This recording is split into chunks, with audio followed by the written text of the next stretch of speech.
Salem Massachusetts, जो कि आज यूएस में डेनवर्स के नाम से जाना जाता है, वहां 1692 की शुरुआत से लेकर 1693 के बीच लगभग 200 लोगों पर विच क्राफ्ट करने को लेकर ट्रायल्स हुए, जिनमें से 19 लोगों को पब्लिक हैंगिंग और बाकी तरीकों से एग्जीक्यूट कर दिया गया और लगभग 5 लोग जेल में ही मारे गए। इस समय में सेलम और उसके आसपास वाली जगहों में बहुत से लोग डरे हुए थे कि कोई उन पर ब्लैक मैजिक, काला जादू कर रहा था। मिडिवल टाइम पीरियड में काफी रिलीजन्स मानते थे और आज भी मानते हैं कि शैतान या डेविल लोगों को ताकत दे सकता है दूसरों को परेशान करने की, अगर उसको वर्शिप किया जाए। 1300 से 1600 के बीच यूरोप से विचक्राफ्ट की बातें काफी ज्यादा फैल गई और काफी इलाके इससे प्रभावित हुए।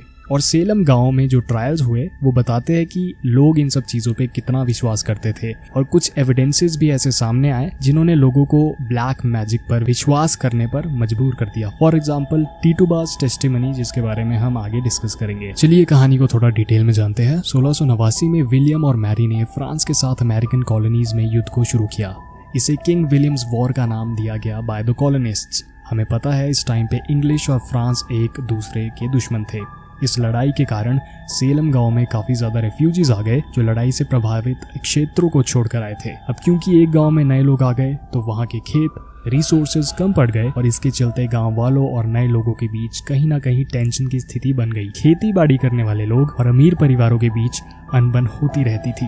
इसी साल 1689 में सैमुअल पैरिस नाम का एक व्यक्ति जो था, उसे सेलम गांव का पहला ऑर्डेन्ड मिनिस्टर भी बना दिया गया, जिसे कई लोग लालची और सेल्फिश मानते थे। सेलम में लोग पहले से ही विचक्राफ्ट और ब्लैक मैजिक में विश्वास रखते थे और उनका मानना था कि सारी लड़ाई जो गांव में हो रही थी लोगों के बीच, वो किसी डेविल की वजह से ही हो रही थी। और उनका ये विश्वास अपने चरम सीमा पर तब पहुंचा जब कुछ सालों बाद जनवरी 1692 में सैमुअल पैरिस की बेटी और भतीजी बेटी और एबिगेल विलियम्स, जो 9 और 11 वर्ष की थी, उन्हें अचानक से पागलपन के दौरे जैसे पड़ने लग गए। वो चिल्लाती थी, चीजें फेंकती थी, तोड़ती थी, अजीबोगरीब आवाजें निकालती थी और कहती थी कि उन्हें फील हो रहा था कि उनकी स्किन में कोई पिंच कर रहा है और कोई क्रॉल कर रहा है। सैमुअल पैरिस ये देखकर दुखी और हैरान था और जब उन्होंने इन लड़कियों को डॉक्टर को दिखाया तो डॉक्टर ने उन्हें बोला कि ये सुपरनैचुरल चीज थी, क्योंकि फिजिकली और मेंटली लड़कियां बिल्कुल फिट लग रही थी। आने वाले कुछ टाइम में और भी लोगों के साथ यही होने लग पड़ा और लोग अब डर चुके थे और मान चुके थे कि गांव में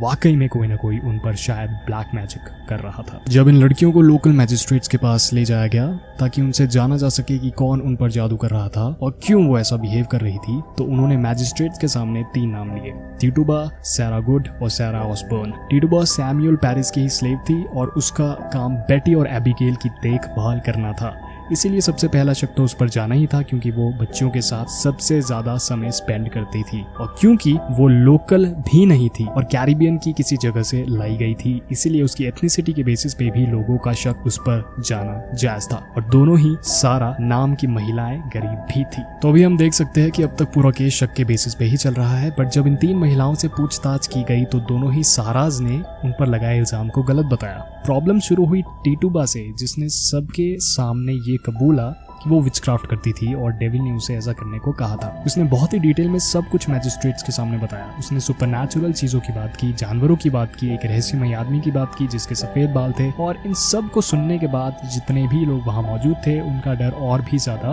बढ़ गया। अब उन सबको पक्के तरीके से पता था कि वाकई में उन पर कोई जादू कर रहा था। सेलम विच ट्रायल्स में सबसे लंबी टेस्टिमनी अगर किसी की थी तो वो टीटूबा की ही थी। इसके बाद क्या था, उन्हें जेल में डाल दिया गया। आने वाले 1 साल में बहुत से लोगों पर और भी इल्जाम लगाए। चर्च के मेंबर्स को भी नहीं बख्शा गया और काफी लोगों को मौत के घाट उतार दिया गया। इस केस में अजीबो गरीब तरीकों से पता लगाया जाता था कि क्या वाकई में कोई विच है या नहीं। जैसे स्पेक्ट्रल टेस्टिमनी, इसमें उस व्यक्ति को बुलाया जाता था जिस पर जादू टोना हुआ है और उससे पूछा जाता था कि तुम्हारे सपनों में, विजन्स में कौन आ रहा है और कौन तुम्हें तंग कर रहा है। वो व्यक्ति जिसका भी नाम लेता था उसे पकड़ लिया जाता था। वैसे ही अगर किसी के शरीर पर बर्थ मार्क्स और स्पेसिफिक एरियाज में तिल, मोल्स थे, उन्हें भी विचक्राफ्ट के लिए पकड़ लिया जाता था। टच टेस्ट भी यूज किया जाने लगा, जिसमें कि कोई व्यक्ति जिसे पागलपन के दौरे अगर पड़ रहे थे, उसे अगर कोई दूसरा आकर छू ले और उसके दौरे अगर बंद हो जाए तो जिस व्यक्ति ने उस व्यक्ति को छुआ था वही ब्लैक मैजिक के लिए रिस्पॉन्सिबल था। इन टेक्निक्स के बेसिस पे काफी लोगों पर इल्जाम लगे। Public hanging, stone pelting, burning जैसी सजाएं उस समय में कॉमन थी। सेलम विच ट्रायल्स में टीटूबा को छोड़कर शायद ही किसी ने माना हो कि वो ब्लैक मैजिक से एसोसिएटेड थे। काफी लोग अपने आप को इनोसेंट ही बता रहे थे, बट अनफॉर्चुनेटली उन्हें डेथ पेनल्टी और सजाएं दी गई। और जो लोग ये बोल रहे थे कि हम इनोसेंट नहीं है, we are practising black magic, उन्हें लॉक कर दिया जा रहा था। और उन्हें डेथ पेनल्टी इसलिए नहीं दी गई क्योंकि उनके बेसिस पे उनकी मदद से बाकी कल्प्रिट्स को आइडेंटिफाई किया जा रहा था, और ऑल्सो उन्हें डेंजरस नहीं मान रहे थे क्योंकि अब वो कन्फेस कर चुके थे कि हाँ वो ब्लैक मैजिक प्रैक्टिस करते थे। टिटुबा को जेल में ही रखा था और वो सबसे लंबे समय तक लगभग 1 साल जेल में ही रही। उसे मौत की सजा इसीलिए नहीं सुनाई गई क्योंकि जैसा मैंने आपको पहले बताया वो एक एविडेंस थी, एक प्रूफ थी कि हाँ विचक्राफ्ट होता है, और क्योंकि उसने खुद माना था कि वो विचक्राफ्ट करती है तो उसे डेंजरस भी कंसीडर अब नहीं किया जा रहा था क्योंकि उसे लॉक कर दिया गया था एक लॉकअप में।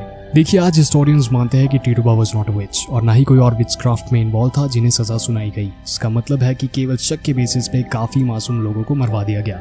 अब आप सोचेंगे कि अभी तो तुमने बताया कि टिटुबा ने टेस्टिमनी दी थी और खुद माना था कि वो एक विच है, और हाँ आप सही है, बट टिटुबा ने मोस्टली प्रेशर में और उस समय की सिचुएशन को ध्यान में रखते हुए ये सब किया। सबसे पहले तो हमें ये इन्फॉर्मेशन बाद में पता चलती है कि सैमुअल पेरिस ने टिटुबा की पिटाई की थी जब उसकी बेटी और भतीजी बीमार पड़ गई। जैसा मैंने आपको स्टार्टिंग में बताया कि जब सैमुअल पेरिस की बेटी और भतीजी अजीब हरकतें कर रही थी तो उन्हें डॉक्टर के पास ले जाया गया और डॉक्टर ने बोला कि ये सब शायद सुपरनैचुरल रीजंस की वजह से हो रहा। ये जानने के बाद एक चर्च मेंबर ने एक सलाह दी कि विच के की मदद से ये जाना जा सकता है कि कौन लड़कियों को परेशान कर रहा था। टिटुबा ने इस सलाह को मानते हुए एक केक बनाया using rye meal and urine, gross I know, और उसे पेट डॉग को खिला दिया। इसके बाद दोनों लड़कियों ने टिटुबा पे ही इल्जाम लगा दिया और सैमुअल भी इस वजह से गुस्से में था क्योंकि जो हरकत टिटुबा ने अभी की थी वो किसी को भी शायद वियर्ड लग सकती थी। सैमुअल ने काफी हफ्तों तक टिटुबा की पिटाई की और उससे फोर्सफुली ये मानने को कहा कि वो विचक्राफ्ट करती थी।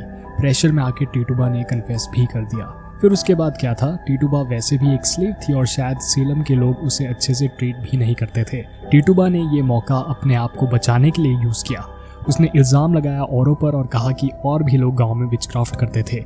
इस वजह से गांव में और भी ज्यादा पैनिक का, डर का माहौल और शक का माहौल फैल गया। टिटुबा ने शायद सोचा होगा कि अगर उसे एग्जीक्यूट किया जाएगा तो क्यों ना पहले पूरे गांव को तंग किया जाए और उनसे बदला लिया जाए। और टिटुबा ना केवल एग्जीक्यूशन से बची बट 1 साल बाद जब ट्रायल्स खत्म हुए तो कहीं ना कहीं लोग समझ गए थे कि वो सब भ्रम का शिकार थे और ये ट्रायल्स बेसलेस थे। इसीलिए टिटुबा का जब 1 साल बाद ट्रायल हुआ तो उसे छोड़ दिया गया और मोस्ट प्रोबेबली उसके बाद टिटुबा सेलम गांव को छोड़कर कहीं और चले गई। अभी भी आपके दिमाग में क्वेश्चन तो होगा ही कि फिर लोगों को पागलपन के दौरे क्यों पड़ रहे थे, सैमुअल की बेटी और भतीजी अजीब बर्ताव क्यों कर रही थी और बीमार क्यों पड़ गई। हिस्टोरियंस आज मानते हैं कि ये अर्गॉट पॉइजनिंग की वजह से हुआ था। टॉक्सिकोलॉजिस्ट्स आज ये प्रूव कर चुके हैं कि अर्गॉट पॉइजनिंग से हेल्यूसिनेशंस, कंफ्यूजन, सिर दर्द, विजन प्रॉब्लम्स, बॉडी में दर्द, aches, itching, crawling sensation on body जैसे सिम्टम्स होते हैं। क्योंकि उस टाइम पे लोग राई ब्रेड खाते थे और राई ब्रेड अर्गॉट जो कि एक फंगस होती है उससे अफेक्ट हो जाती है, तो ये सोचना मुश्किल नहीं है कि शायद अर्गॉट पॉइजनिंग की वजह से ये सब हो रहा था। कई सोर्सेज में हमें ये भी पता चलता है कि टिटुबा शायद बच्चों को फॉर्च्यून टेलिंग के बारे में भी बताती थी और फॉर्च्यून टेलिंग के प्रोसेस में ही बच्चे बीमार भी पड़ गए।